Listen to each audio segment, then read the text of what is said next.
Hello all and welcome. Today on display, I have two pieces from Sjöö Sandström with me. You'll be forgiven if you haven't heard of the brand, but they're a Swedish brand, and there isn't enough talk about this brand because they are doing fantastic things. The build quality of these things, the overall design, the craftsmanship is really up there with the likes, I would say, of Tudor and higher end Longines, and very much not at that price point as well. However, I think more people should know about these because these are one of these few brands that make fantastic watches, but they just don't do all that much marketing.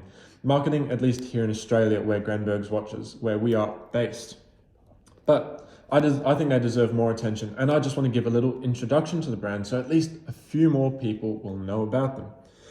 They were founded in 1986 in Stockholm, Sweden. And you can see a lot of their national characteristics and how their national identity has played in the design of this, which I think gives it great character. And their aim was to find an intersection of artisanal craftsmanship and high-tech innovation. If you do know of the brand, their most famous attribute and their most famous collaboration would be with the Swedish Air Force, which they have been working with since 2011. So they're very well established and they're not sitting idly. They are definitely up to some interesting projects and they are producing some very good looking watches. Now their production, how are they produced? Where are they produced? What's their deal? So they are hand finished and hand assembled over in Sweden. And what's key is that they are using Swiss movements, and these are just not your drop in, drop out Swiss movements. They're using high quality movements and they are hand regulating, in-house regulating and in-house finishing these movements. So they're very, very well finished. The finishing is very pleasant, which I will focus on later and show you later. But you're also getting accuracy. Now they don't state the accuracy, which I find a little odd, but they say that they are regulating the accuracy of the movements before they leave their workshops. So it must have some bearing on the quality of these pieces because they are using already high quality and very accurate movements. But let's have a look at this piece. Let's have look at the pieces individually, see what they're all about. This is the Royal Steel Classic. It comes in at 36 millimeters in diameter. It has a 45 millimeter lug to lug and it is 11 mil thick, which I was actually surprised when I measured it at 11 mil because it looks a lot slimmer, and that's due to, first of all, this super slim mid case. A lot of the thickness of this watch comes, it's a little bit from this protruding case back, but it's more from this triple stepped bezel and the double dome sapphire crystal. However, you don't wear that kind of thickness. You wear the thickness of the mid case more so than anything, and it has a lot of downturns, so it fits superbly on the contour of pretty much any wrist. And as I mentioned, 11 mil thick. It has a 20 mil lug to lug, which is actually quite large for a watch of this size, but I think proportionally it works beautifully. And it has 100 meters of water resistance, which I'll talk about later. Having a look to the dial, it has a champagne dial, and this tone of champagne, I would very much equate it to a similar tone of champagne that Grand Seiko uses.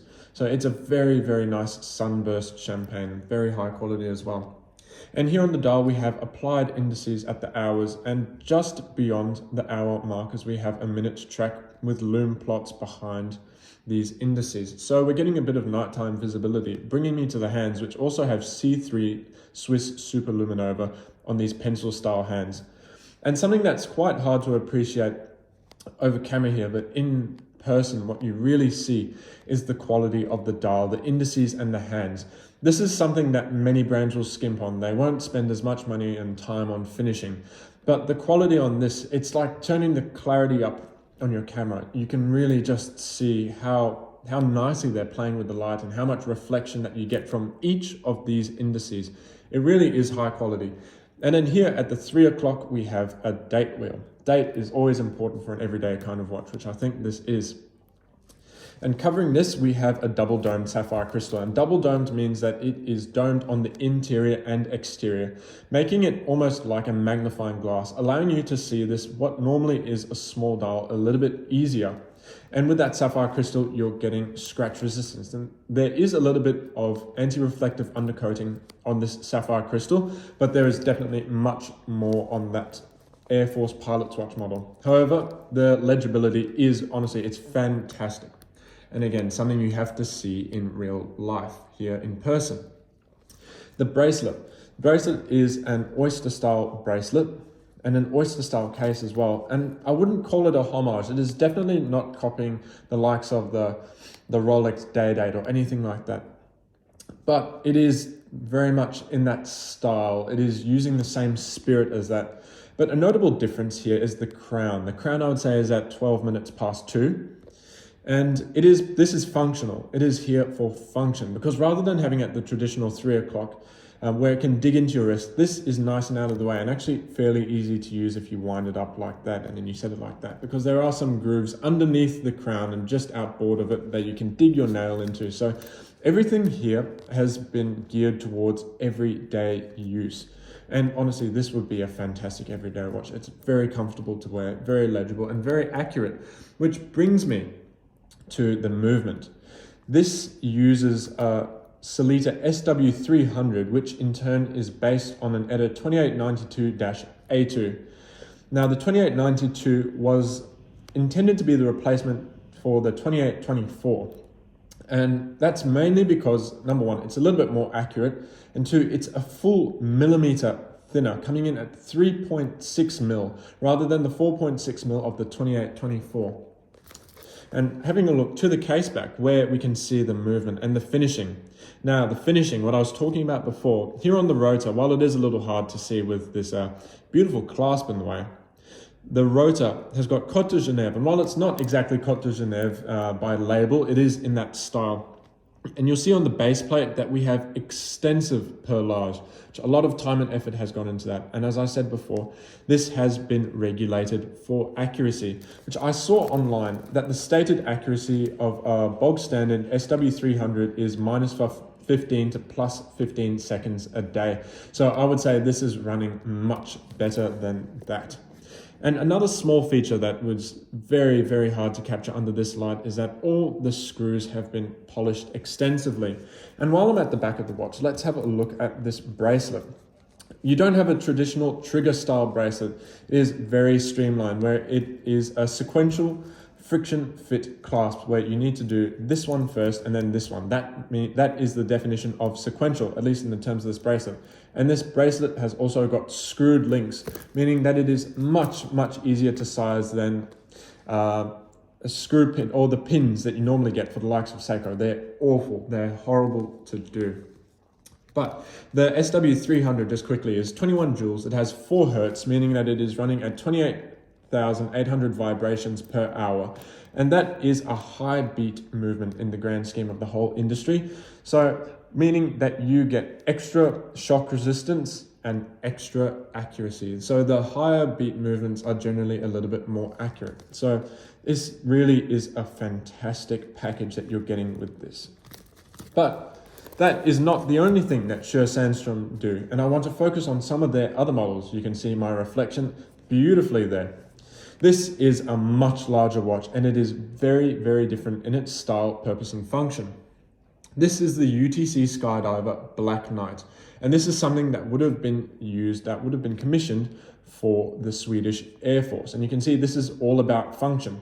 Generally with these all black watches, you'll have like an all black handset as well, where it's not very legible. But even though it is all black, the dial is black, they've made the hands gray and skeletonized, meaning you can see through onto the digital screen here, which is really good thought, really good attention to detail as well. So the dimensions of this, it comes in at 44 millimeters in diameter. It has a 52 mil lug to lug. You can see this is just a whole different beast to the other one. But I think what this also shows is the breadth of what Sjöö Sandström is capable of doing, that they specialize in many things. And this is not just for fun, this is for the Swedish Air Force as well. So it's really a hark to its function at the heart of this company. And back to the dimensions, it is 15.5 mil in thickness, and it has 22 mil lug width. So it is big, but it is big for function. It is big so that you can read it easier, so that it's easy to use. You have to keep that in mind. However, for the smaller wristed, I unfortunately cannot recommend this. And the case, you see it is all black. It has been PVD coated with DLC being a diamond-like carbon. So while you are getting this fantastic stealthy look, you are also getting the hardness of a diamond-like carbon material, meaning you're getting extra scratch resistance.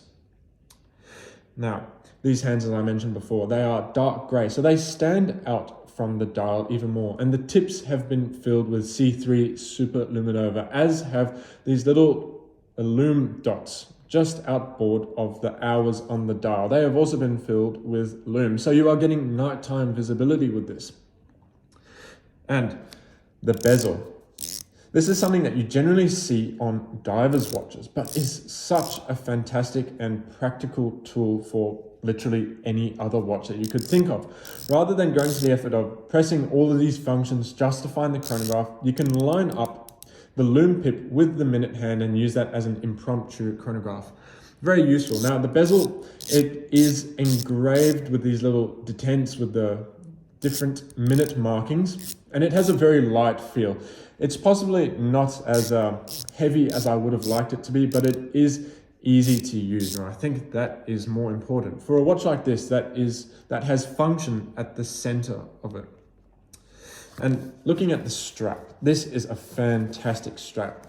I can guarantee this is going to last many, many years. It is water resistant and it is corrosion resistant, anything like that, it'll be able to survive. It is a very thick cut of rubber.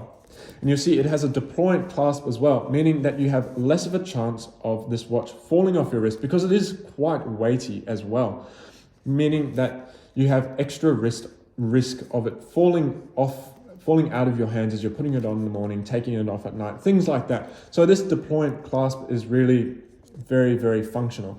And this strap you'll see is quite interesting, where you need to cut it to size it. Not many straps are like that, but it means you get the perfect fit, which is really good.